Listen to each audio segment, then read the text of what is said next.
Good morning, everyone. Today we are looking at a topic that is mainly on the internet addiction, especially focused on children as well as adolescents. The rules or the details that I am describing under different heads also apply for those who are adults and addicted to the internet. So with the past one and a half year now that we are going through this teaching online is really become a significant area of concern, and hence I thought this can be of little helpful to the kids as well as the parents finding it more and more difficult for their especially the adolescents' behavior on the net. Today, we will look at it from, we will cover some of the aspects today. I have divided it into 2 episodes. In today's episode, we'll mainly look at as to what are the different causes of this addiction. We are looking at it more from an addiction perspective. So looking at addiction could be anything that is overused. We can look at it as an addiction. Generally, we use the term for alcohol and drug addiction. So gadget addiction or internet use, especially if in a week, if they are using more than 40 plus hours, usually it is considered to be an internet addiction. So with the modern life that abstaining from using the net or not using the net is something that is not possible for the vast majority of the net users. This could be the main source of their career, and then only a minority, a significant minority, I would say, a significant minority of the people are getting into this internet addiction. So looking at the causes and the consequences, both positive as well as the negative consequences, we'll look at what is it so addictive about this internet and other gadgets. We'll also look into specifically into the adolescent sexual behavior, addiction to pornography and other sexual behaviors, and how their developmental stage, the different psychological aspects of their developmental stage are actually becoming an favorable kind of areas or aspects that are making them glued to the internet. So looking at the causes or the various factors of this addiction, the reward behavior for most of us, looking at be it a communication or be it an information that you want, where internet is an immediate reward that you get the information.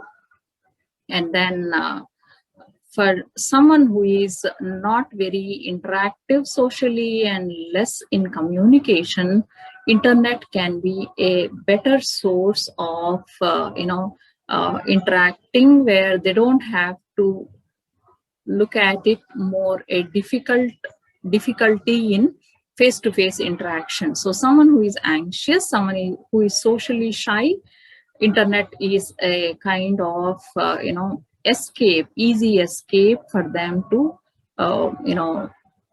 be more in terms of an avoidance mechanism, I would say. And looking at the children who are especially the adolescents with low self-esteem. Self-esteem in childhood is a very important factor for a healthy adulthood. Various factors such as the relation that they hold with their parents or siblings, influence a lot in their ability to feel their, adequacy or self-worth. And as a result, kids who are, especially teenagers with low self-esteem, are mainly prone for this addiction as a way of uh,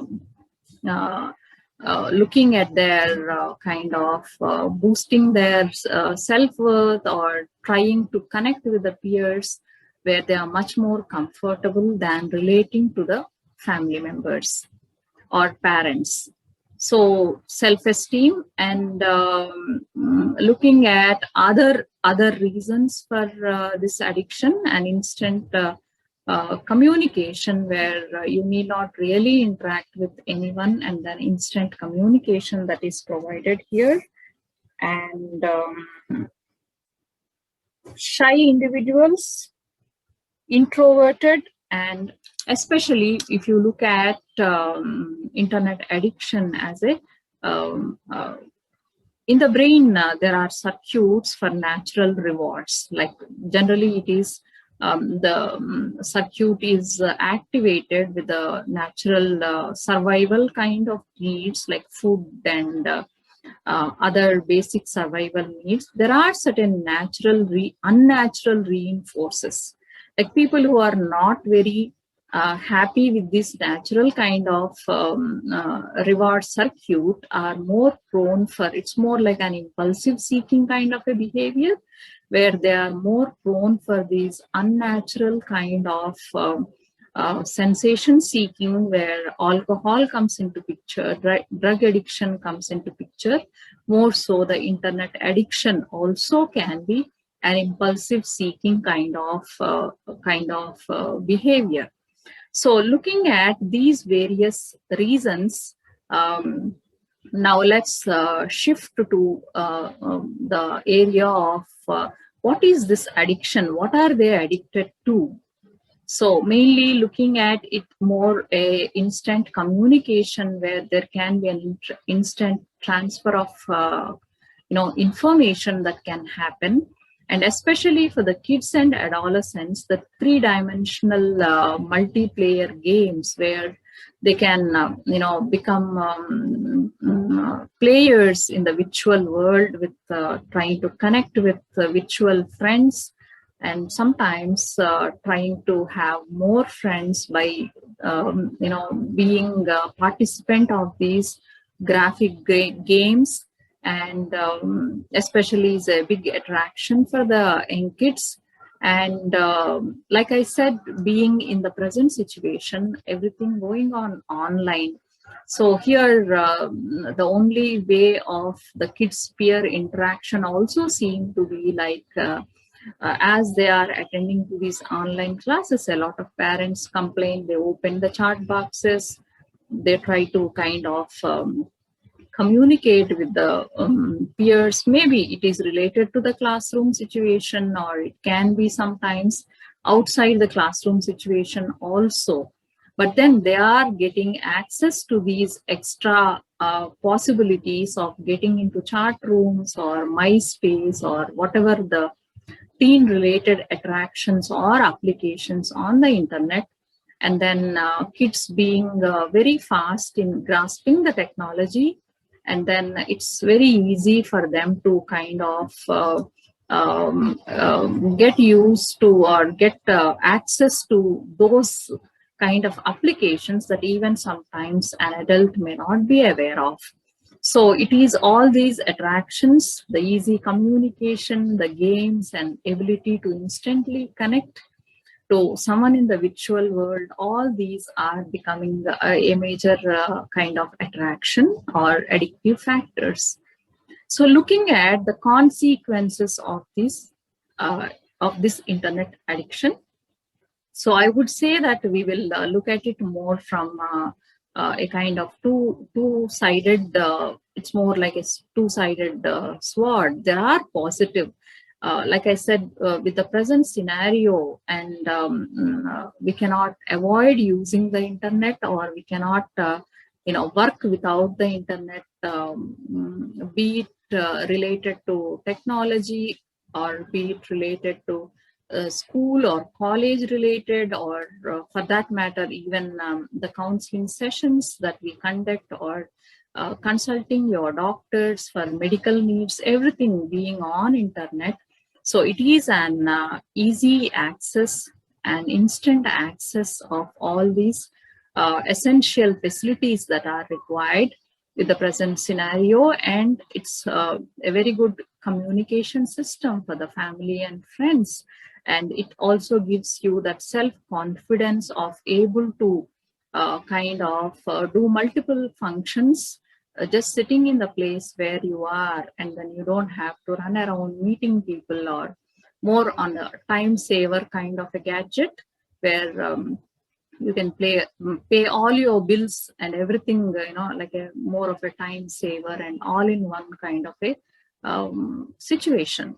So looking at mainly the addictive or the negative consequences, here mainly the consequences are mainly in terms of when they are overusing in like in adolescent, where they have difficulties in making a decision, especially when it comes to a sudden pop-ups, or something that coming like a kind of request for the friend, or some kind of indecent kind of applications or pop-ups that are coming. How to handle the decision making with the teenagers is still being a developmental factor, which we will look at a little more detailed as we move on to the developmental stage towards the end of this episode, where the decision making is a little,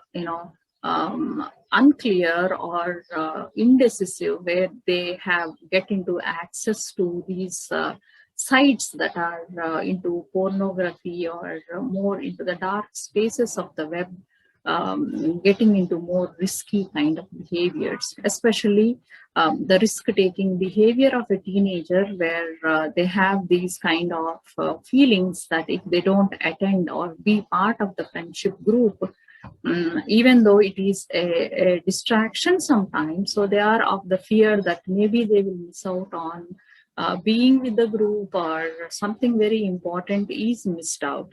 So that is something we can look at it more from the sensation seeking kind of a behavior.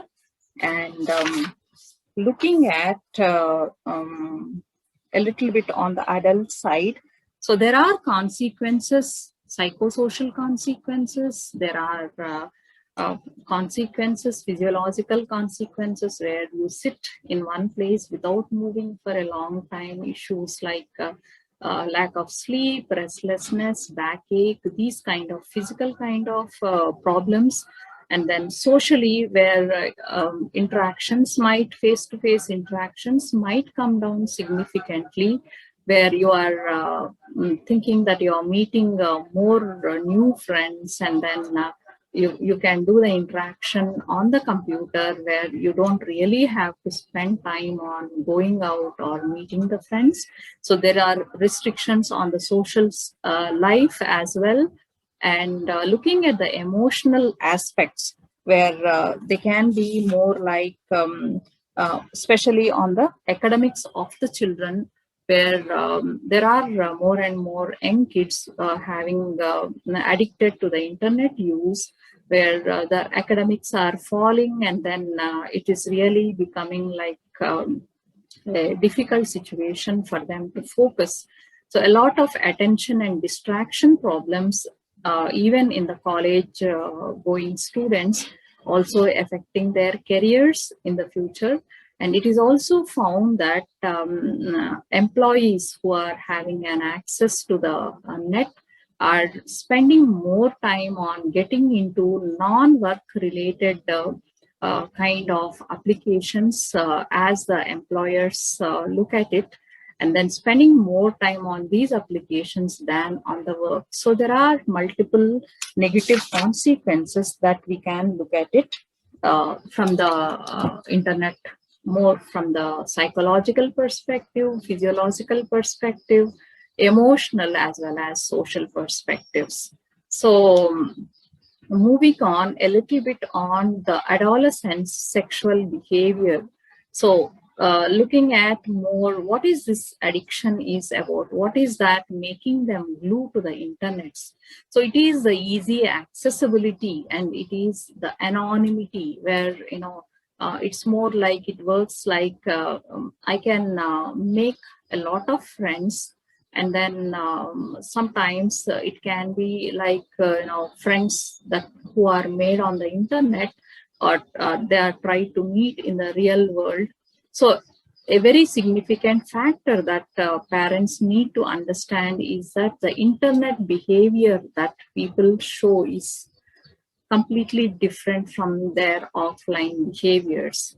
So looking at the psychological perspective, the disinhibition effect of the internet, where a lot of loosening of these inhibitions on the internet is because of its anonymity factor, as well as its easy accessibility, and a lot of factors like, you don't know me, or you can't see me.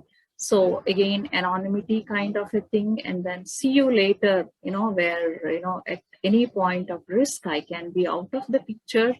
And then it's also like, it's all in my head. These are the usual language that they use, where the thin line between the fantasy and reality is being unclear. And all these factors can be very addictive to the young kids.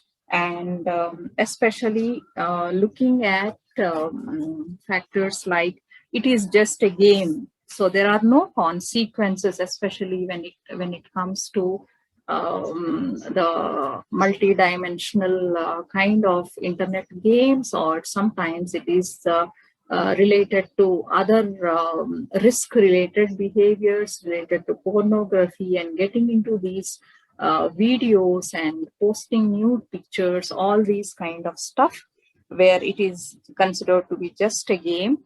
And one other important addictive factor is that where the users consider it to be as all internet users as friends or buddies, and we are all equal. There is no one who is more or less, or big or small. So these are the various addictive factors that bring in the inhibition effect, and then it is being a major attraction to these kids.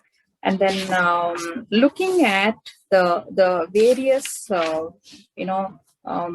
developmental stages, what are the different developmental stages that are favoring this addiction, especially in the adolescents.